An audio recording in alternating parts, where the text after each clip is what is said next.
Will President-elect Donald Trump put an end to Agenda 21? Under the guise of fighting man-made climate change and reducing carbon emissions, the United Nations Agenda 21 program of sustainable development seeks to lower the standard of living of Americans. These sustainable development policies have been and are being slowly enacted across the United States, including in the state of Connecticut as documented by previous reports. While the continuous march of this Agenda 21 program seemed to have no slowdown in sight, the election of Donald Trump as President of the United States may prove to be the ultimate hurdle for the success of Agenda 21.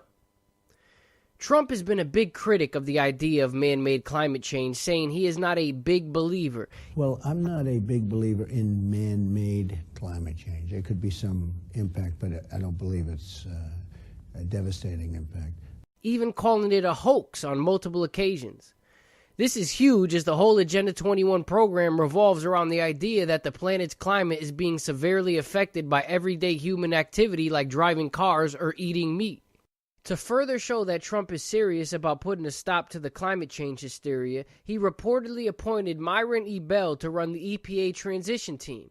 E. Bell is a well-known skeptic of the theory of man-made climate change. He spoke in favor of Congress prohibiting any funding for the UN Framework Convention on Climate Change and once labeled the United Nations Intergovernmental Panel on Climate Change a, quote, organized conspiracy dedicated to tricking the world into believing that global warming is a crisis that requires a drastic response, end quote. Even better than that, Trump has shown signs of shunning the UN altogether.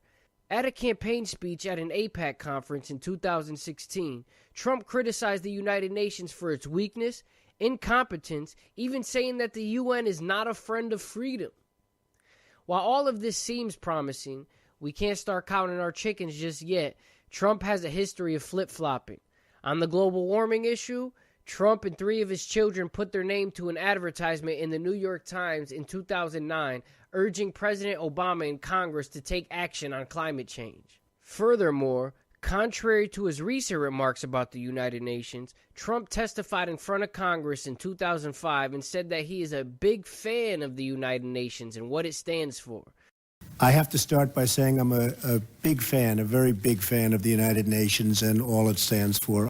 Though he then goes on to rebuke the United Nations for its incompetence.